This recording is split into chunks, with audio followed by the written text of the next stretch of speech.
Technical sanction module में आपका स्वागत है।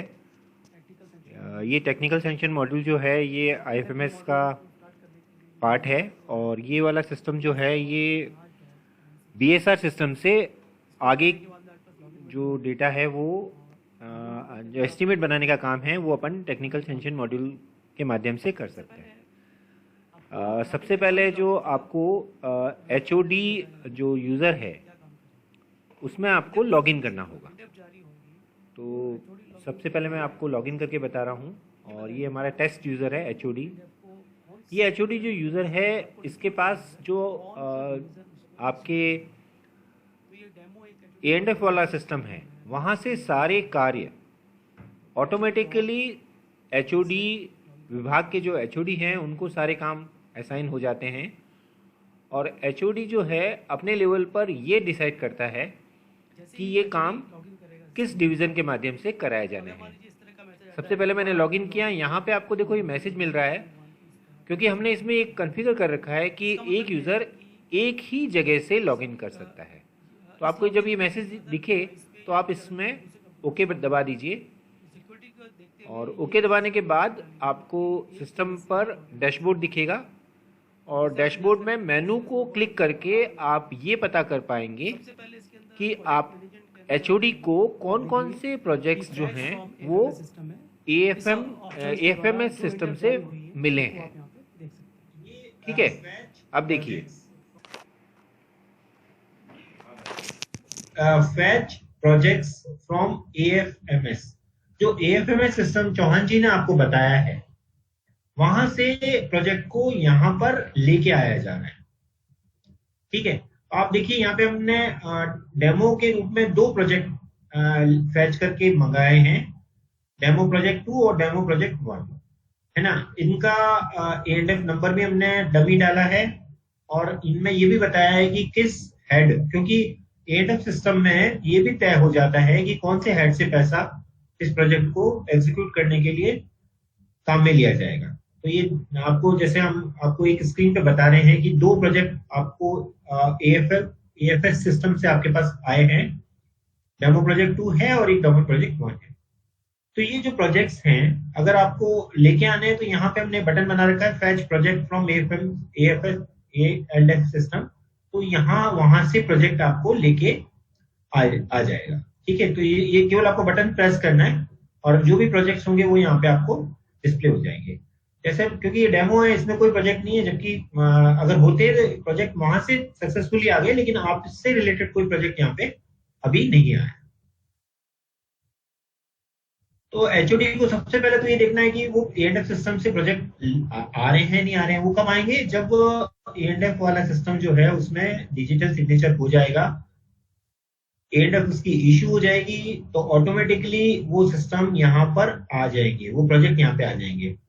उनका नाम हमने केवल प्रोजेक्ट रखा है, वर्क ही है, केवल हमने केवल नाम इसलिए डिफरेंशिएट किया है क्योंकि आपके केस में 99% ऐसा होता है एक वर्क एक ही डिवीजन द्वारा एग्जीक्यूट किया जाता है, लेकिन कभी कभी ऐसा भी होता है कि एक वर्क मल्टीपल डिवीजन द्वारा एग्जीक्यूट किया जाता है।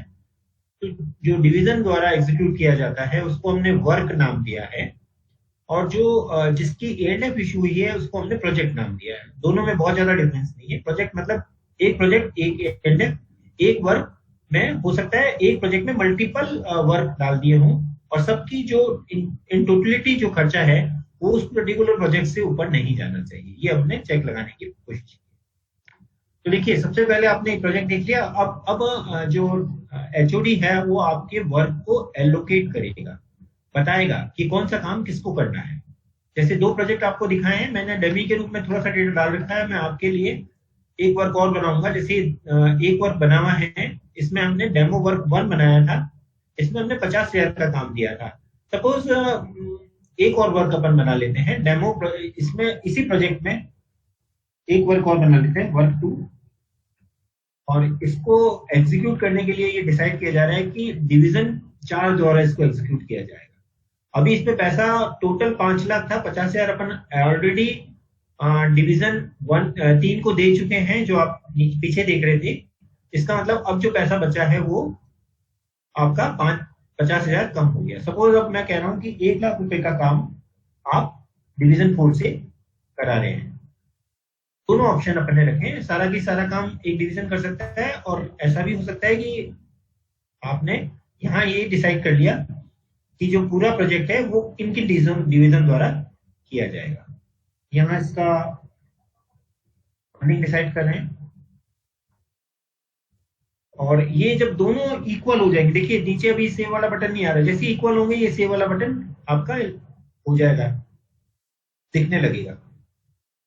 अपन हम मान के चल रहे हैं 1 लाख रुपए का काम है, और 1 लाख जो है इस हेड से आ रहा है। अगर अपन चाहें तो मल्टीपल हेड में बता सकते हैं।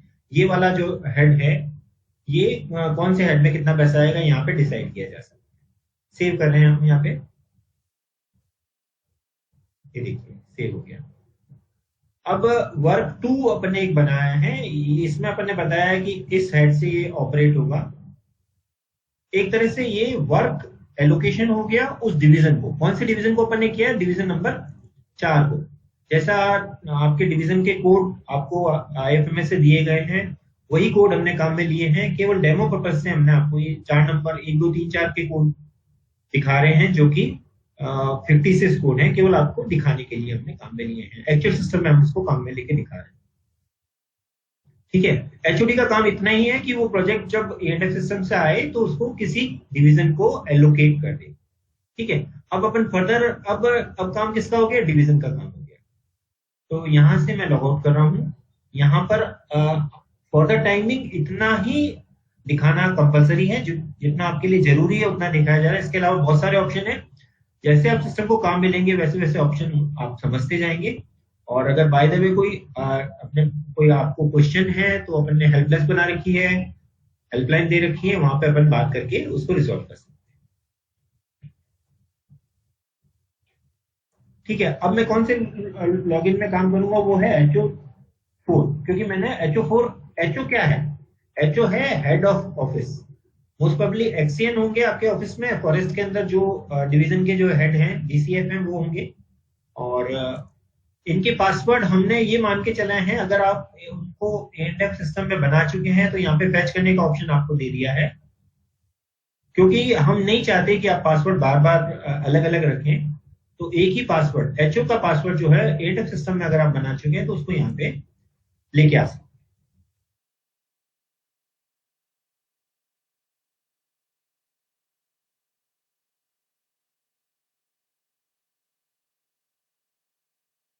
लॉगिन कर दीजिए।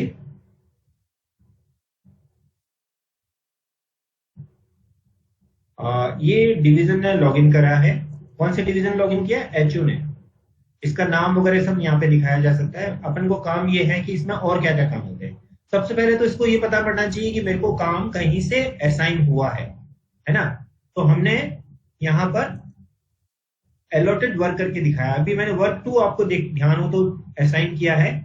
ये देखिए, ये वर्क 2 ये लास्ट में आपको दिख रहा है। 1 लाख रुपए का काम है, जो कि सिस्टम इसमें ये बताया जा रहा है कि HO4 को असाइन है। आपका कोई भी डिवीजन हो सकता है, ये सारे डिवीजन HOD के अंडर में है। तो HOD किसी भी डिवीजन को कोई भी काम असाइन कर सकता है जो कि उसको E&F सिस्टम से मिलते हैं। यहाँ पे हमने बेसिक जानकारी दी है। वर्क आईडी इसका 7 है, क्योंकि वर्क आईडी जो है वो जनरली एक project ID is equal to एक वर्क आईडी होगा नॉर्मली। लेकिन कभी कभी अगर एक प्रोजेक्ट मल्टीपल डिवीजन द्वारा किया जाएगा या मल्टीपल पार्ट में किया जाएगा तो एक ही प्रोजेक्ट के मल्टीपल वर्क आईडी हो सकते हैं। ये वर्क आईडी बहुत इंपॉर्टेंट है, प्रोजेक्ट आईडी बहुत इंपॉर्टेंट है। प्रोजेक्ट आईडी एक E&F, क्लियर। और एक जो वर्क है उसमें एक जो प्रोजेक्ट है उसमें मल्टीपल काम हो सकते हैं। वो जो काम अलग अलग डिवीजन को असाइन किए जा सकते हैं। यहाँ पे देखिए वर्क आईडी 7 है। वर्क इसमें आप चाहें तो उसकी डिटेल आप देख सकते हैं। अभी इसको 1 लाख रुपए मिले हैं और किस हेड में मिले हैं ये भी यहाँ पे दिखाया जा रहा है। हालांकि टेक्निकल सेंशन में हेड का कोई रेलिवेंस नहीं है। अब फर्दर जब इसका पेमेंट किया जाएगा तब इसका काम आएगा कि किस हेड से कितना पैसा दिया जाना है और कितना आप दे चुके हैं, जो कि वेब में आप ऑलरेडी कर रहे हैं। यहाँ पर हमने एक ऑप्शन दे दिया, प्रिपेयर डिटेल एस्टिमेट। मतलब आपका काम हो क्या आया है। इसमें हमने 2 वेरिएशन दिए हैं। अगर आप एस्टिमेट पहले बनाते हैं तो वर्क से जोड़ा जा सकता है, जो कि फॉरेस्ट में काम होता है।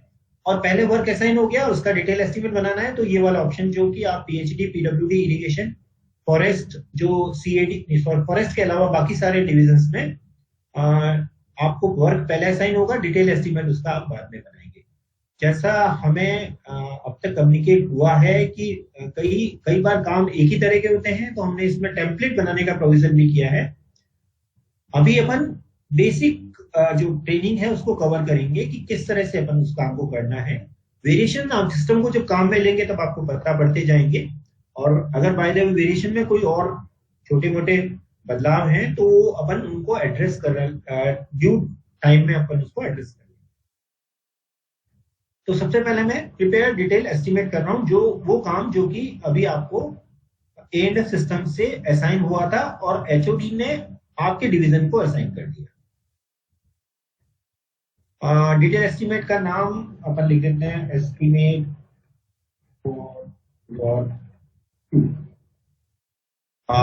ये वर्क एस्टिमेट किसके द्वारा बनाया जा रहा है?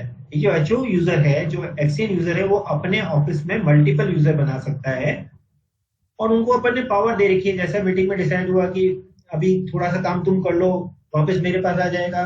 वो जो आपस में जो आप कम्युनिकेट करते हैं उसको सिस्टम में हमने रिफ्लेक्ट करने की कोशिश की है और यहाँ पे अपन सेव कर रहे हैं। मैं आपको बेसिक पहले एक्चुअली अगर अपन वेरिएशंस देखने लगेंगे तो बहुत सारा सिस्टम बहुत ज्यादा बड़ा हो जाएगा। बेसिक चीजें पता है, वेरिएशन आप अपने आप एक्सप्लोर कर पाएंगे ये, और अगर बाय द वे कोई दिक्कत होगी तो अपन आपस में कम्युनिकेट करके उसको रिजॉल्व करेंगे, है ना। अब देखिए ये बिल्कुल एक सिंपल सी, अब ये डिटेल एस्टिमेट 14, ये इसका आईडी है। एस्टिमेट का नंबर इसने अपन ने 14 रखा है और एस्टिमेट कौन से काम का है? वो वर्क 2 है। वर्क 2 अपन ने डिसाइड किया हुआ था, ये 1 लाख रुपए का काम है। मतलब 1 लाख रुपए का जो काम आपको A&F सिस्टम से आया है उसका आप एस्टिमेट बनाने जा रहे हैं। इसमें हमने देखिए ये कुछ दिखा रखा है, कुछ फाइलें आप जोड़ना चाहते हैं। यहाँ पर ये 4-5 ऑप्शन दिए हैं। अनलिंक वर्क, मतलब आप इसको इस वर्क से नहीं जोड़ के डिटेल एस्टिमेट को किसी और वर्क के साथ जोड़ना चाहते हैं, उसके लिए हमने ऑप्शन दे रखा है। फाइनलाइज तब काम करेगा जब आप इसमें कुछ काम कर चुके होंगे। डिलीट, अगर आपको लगता है डिटेल एस्टिमेट गलती से बन गया, इसको हटाने का ऑप्शन दें जब तक आप उसको टेक्निकल सेंशन में बदल नहीं देंगे। फॉरवर्ड विद इन ऑफिस, अगर आपको चाहिए AN, JN, XCN के बीच में आपको कम्युनिकेट करना है तो इस ऑप्शन के थ्रू कर सकते हैं। और सेक्शंस, ये बहुत इंपॉर्टेंट है। जनरली एस्टिमेट में एक सेक्शन होता है या एक से ज्यादा सेक्शन होते हैं। तो section A, section B, section C, ये सेक्शन इसलिए बनाए गए हैं, इनका जो रेलिवेंस ये है कि एक सेक्शन, पूरा की पूरा सेक्शन आप किसी BOQ का पार्ट बना सकते हैं। जैसे 2 प्रोजेक्ट हैं, दोनों में सिविल वर्क का एक सेक्शन है, तो दोनों को कंबाइन करके वर्क ऑर्डर एक इश्यू किया जा सकता है। हालांकि अगेन वो फर्दर इसके डेविएशंस हैं, अभी अपन सिंपल 1-to-1 काम करेंगे, तो मैं आपको एक सेक्शन बना के बता रहा हूँ। यहाँ पे अपने सेक्शन को क्लिक किया, एड न्यू सेक्शन, आपके पास ऑप्शन आ गया। सेक्शन का नाम अपन मेन सेक्शन रख देते हैं, क्योंकि इसमें एक ही सेक्शन मैंने आपको बताया, आप मल्टीपल बना सकते हैं। जैसे आप इसको एक्सप्लोर करेंगे आपको पता पड़ता रहेगा। ये हमने सेक्शन बना दिया, ये देखिए ये आपका एक सेक्शन बन गया। सेक्शन का आईडी 15, मेन सेक्शन का नाम है भी। अब इस सेक्शन में आइटम क्या डालेंगे? आइटम कहाँ से आएंगे? जैसा आप खुद समझ पा रहे होंगे, ये आइटम सारे आपके BSR बुक से आएंगे।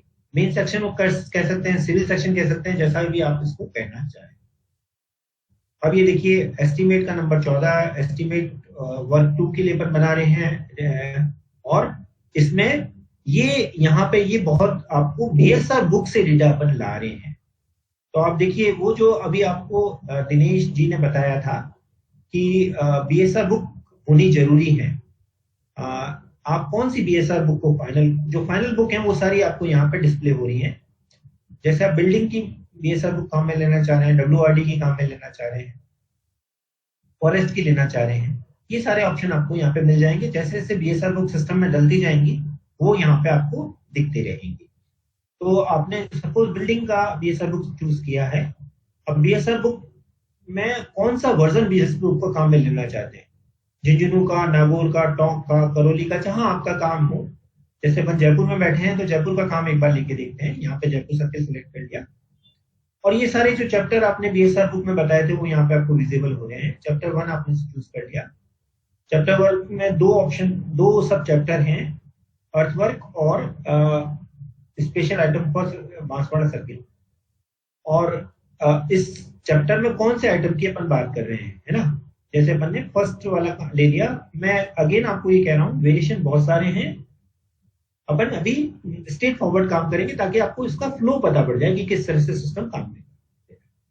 तो आपने कुल मिला के इन सबको चूज करके ये डिसाइड कर लिया कि कौन से आइटम, मतलब आइटम तक पहुंचे हैं जिस आइटम को अपन को एस्टिमेट का पार्ट बनाना है।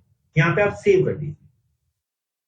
इसके अलावा भी मल्टीपल आइटम आप ले सकते हैं। आइटम लेने से ये तो डिसाइड हो गया कि इस काम में, इस आइटम को काम में लिया जाएगा, लेकिन कितनी क्वांटिटी में लिया जाएगा वो अपन डिटेलिंग, ये जो डिटेल वाला ऑप्शन है यहाँ से कर सकते हैं।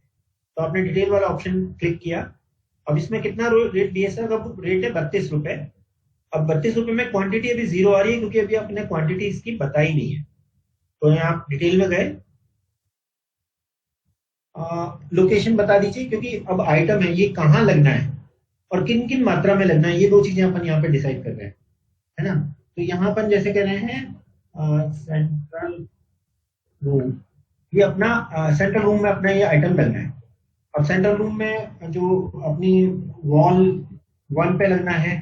वॉल 1 कितनी है, 2 है। वॉल 1 2 तरह की है, उसमें डायमेंशन रेक्टेंगल एरिया है, वो क्या साइज की है। तो ये 16 आइटम इस तरह से डिसाइड हो गए। इसमें हमने ऑप्शन आपको ये भी दे रखा है साथ साथ कि अगर जैसा हमें आपके फीडबैक से हमें पता पड़ा कि जो कैलकुलेशन है उसमें प्लस और माइनस दोनों हैं, तो हमने ये जो 1 है 2 कर दिया, -1 कर दिया, ये सारे ऑप्शन हमने आपको अवेलेबल करा दिए हैं। एक और आइटम ले लेते हैं।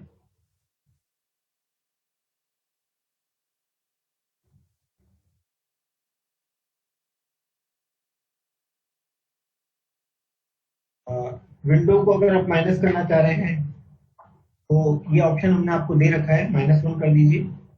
ये जो हमें कहा गया कि आपके यहाँ से जो फीडबैक मिला उसमें भी हमें बताया गया कि इस तरीके में कई बार माइनस करने का ऑप्शन भी मिलना चाहिए। तो हमने ये देखिए टोटल आइटम की 16 और 28 44 हो गए, उसमें से एक कम हो गया। इस तरह से हमने इसके ऑप्शन आपको यहाँ सेव कर दीजिए। तो इसका मतलब सेंट्रल रूम जो है उसके लिए ये डिसाइड हो गया कि 43 नंबर की क्वांटिटी इसमें काम में ली जाएगी। इस तरह से आप मल्टीपल आइटम्स कहाँ कहाँ लगेंगे, किस डायमेंशन में लगेंगे, सिस्टम द्वारा बताया जा सकता है। ठीक है, क्योंकि अपने पास टाइम ज्यादा नहीं है। मल्टीपल आप जोड़ेंगे तो मल्टीपल जुड़े जाएंगे, केवल मैं आपको आपके इसके लिए बता रहा हूँ। अभी ये आइटम 1376 का हुआ है और आइटम जोड़ के सपोज इसी को ही कहीं और जोड़ना है तो आप एक और जोड़ सकते हैं और उसको और फर्दर स्पेसिफाई कर सकते हैं। अगर नहीं जोड़ना है तो अपन फाइनलाइज सेक्शन कर लेते हैं यहाँ पे। और यहाँ पे आप देखिए नॉन बीएसआर आइटम का ऑप्शन भी हमने दे रखा है, जिसमें आपको सिंपल नाम रखना है, यूनिट का नाम बताना है और रेट बतानी है। नॉन बीएसआर के लिए जब तक वो आपके चीफ इंजीनियर द्वारा उस आइटम को वेरीफाई नहीं किया जाएगा तब तक आप उसके टीएस नहीं निकाल पाएंगे। फाइनलाइज सेक्शन अपन कर रहे हैं। मैं टाइम की जो लिमिटेशन है उसको देखते हुए मैं थोड़ा सा इसको स्ट्रेट फॉरवर्ड रखने की कोशिश कर रहा हूं ताकि आपको जो ट्रैक है वो आपको पता पड़ता रहे। बैक कर दीजिए। ठीक है, अब देखिए अपन ने क्या बताया, अपने को मिले 1 लाख थे, लेकिन उसमें अपन ने 1300 ये रिमेन। ठीक है, तो यहाँ पे ये बता रहे हैं कि ये आपको इतने रुपए का आपने टीएस निकालना है। अब इसको आप क्या कर सकते हैं, डाउनलोड करके देख सकते हैं। देखिए डाउनलोड करिए।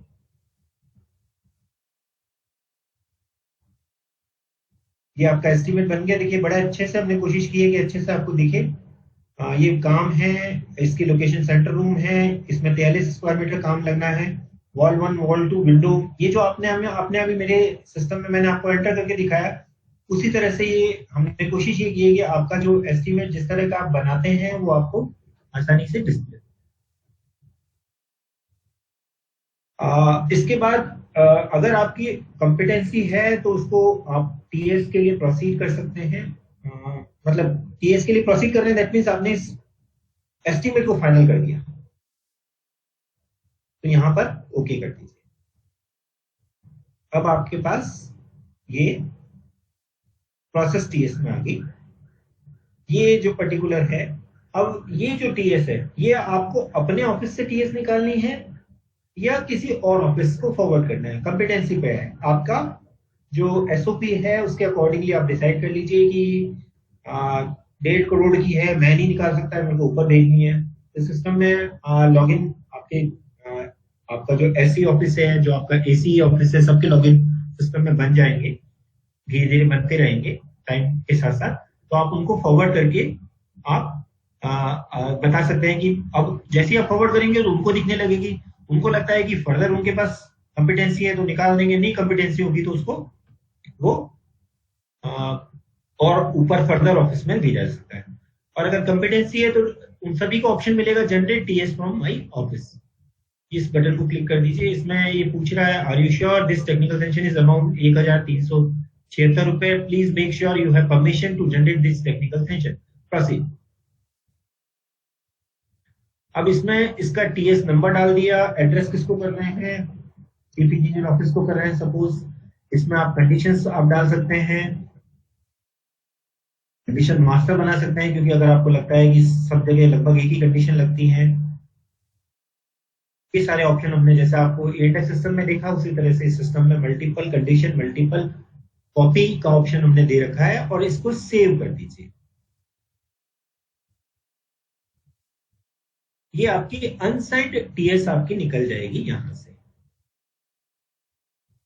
ये अनसाइंड टीएस आपकी निकल गई। देखिए इसमें टीएस में हमने डिटेलिंग नहीं दिखाई है ना। डिटेल एस्टिमेट इसके साथ आप लगा सकते हैं, जिसमें आपको हर एक आइटम की कौन सी कितनी क्वांटिटी में कहाँ कहाँ लगना है वो उसके साथ जोड़ा जा सकता है, ठीक है। और एडिट करना है, लगता है कि नहीं इसमें कुछ गड़बड़ रह गया, तो आप इसको एडिट कर सकते हैं और डिजिटली साइन कर सकते हैं।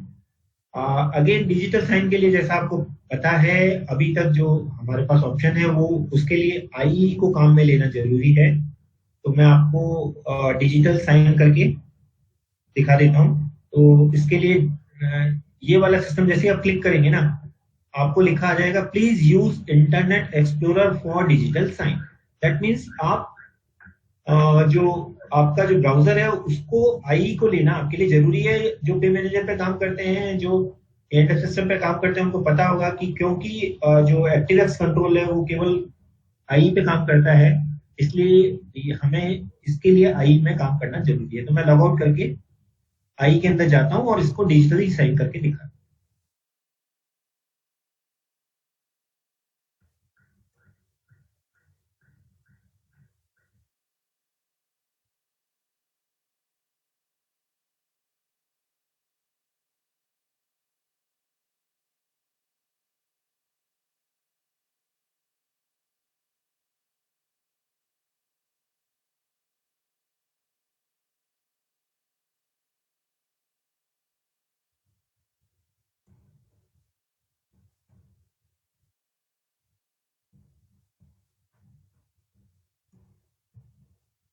ये देखिए, ये जो अपन ने अभी एस्टिमेट फॉर वर्क 2 बनाया था, यहाँ डिजिटल साइन के लिए ऑप्शन आ रहा है, और यहाँ पे ये भी लिखा रहा है your current security setting. Actually ActiveX को चलाने के लिए इंटरनेट एक्सप्लोरर में कुछ अपन को जो ऑप्शन है उसके अनेबल करने होते हैं, वो आपको डॉक्यूमेंट में मिल जाएंगे। और मैं अब ऐसा करता हूँ कि इसमें डिजिटल साइन लगा के आपको साइन करके दिखाता हूँ। मैं डिजिटल साइन लगा रहा हूँ।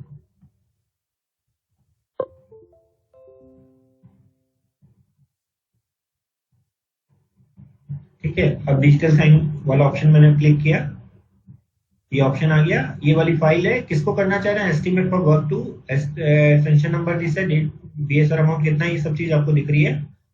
और ये हमने ऑप्शन देख रहे हैं डिजिटल साइन का, एमएसआई कैसे इंस्टॉल करना है और मैनुअल क्या है, ये सब आपको यहीं पे दे रखे हैं जहाँ पे आपको उसकी जरूरत होगी। और डिजिटल साइन वाले को जब आप क्लिक करेंगे तो ये पूछेगा कि डिजिटल साइन बताइए। ओके किया आपने, ओके के बाद ये डिजिटल साइन जो आपके पास है उसकी वो की पूछ रहा है।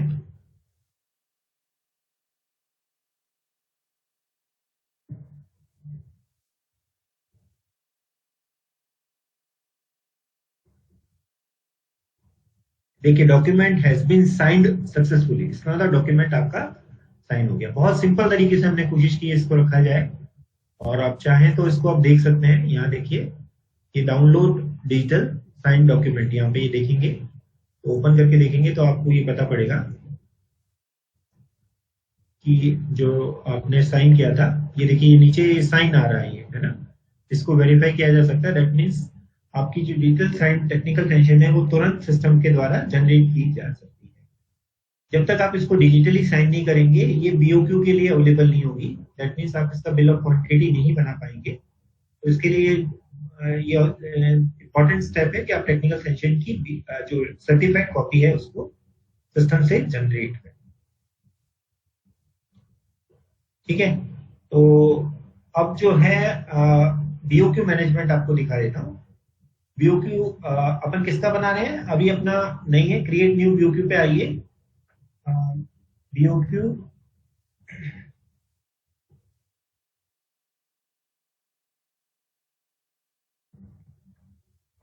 वर्क 2 कर दिया आपने, और इसमें कौन सा सेक्शन है, ये 13, ये वाला जो है। इसमें मैंने मल्टीपल सेक्शन को आप कंबाइन कर सकते हैं, ये आपको हमने बता दिया था।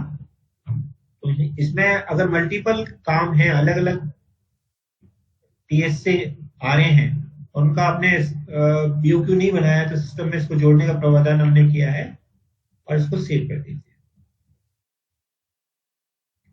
ये आपकी देखिए 1376 रुपए की जो बीओक्यू तैयार होगी। आप बीओक्यू को देखना चाहते हैं तो यहाँ पे देख लीजिए। लेकिन इसमें हमें जो सेक्रेटरी सर का इनपुट मिला था कि आप बीओक्यू में ये बताएं कि बीओक्यू कौन से सिस्टम में ट्रेवल करने जा रहा है।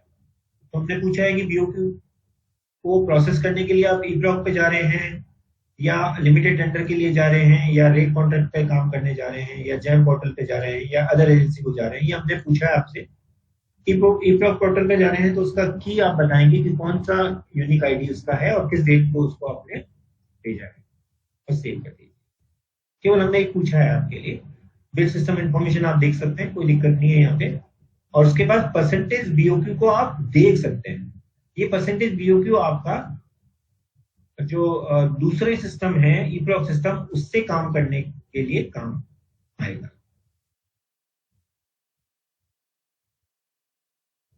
ये देखिए,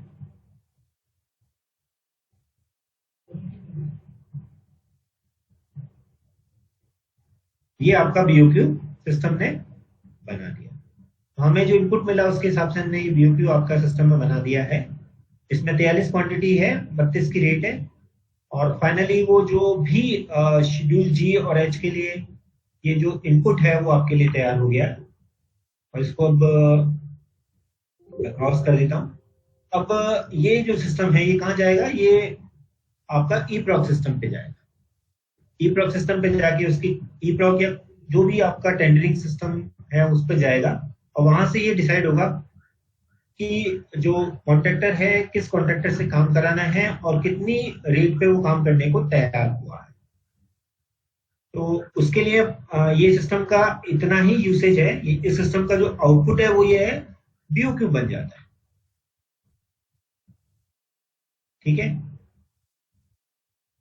तो ये आपको इस सिस्टम A&F से बात करता है और आपको वर्क एलोकेशन करवाता है। वर्क एलोकेशन के कॉरस्पॉन्डिंगली आप इसका एस्टीमेट बनाते हैं। एस्टीमेट बनाने के बाद उसको आप टीएस के फॉर्मेट में जनरेट करते हैं, और टीएस जो है ये बताते हैं टीएस जो है कौन से सिस्टम पे ट्रेवल करेगी। और जैसे ही आप बताते हैं आपका सिस्टम बीओक्यू भी तैयार करके दे देता है। और बीओक्यू जो है वो ईप्रॉक सिस्टम या दूसरे टेंडर सिस्टम पर as a Excel sheet, generally आपको पता होगा, सभी को मालूम है कि ये वाला आपको एक्सेल शीट सभी में चाहिए होती है। तो ये एक्सेल शीट आपको सिस्टम बना के दे देता है। अब मैं इस सिस्टम से बाहर आ रहा हूं। इसका इतना ही काम है कि बीओक्यू बनाना।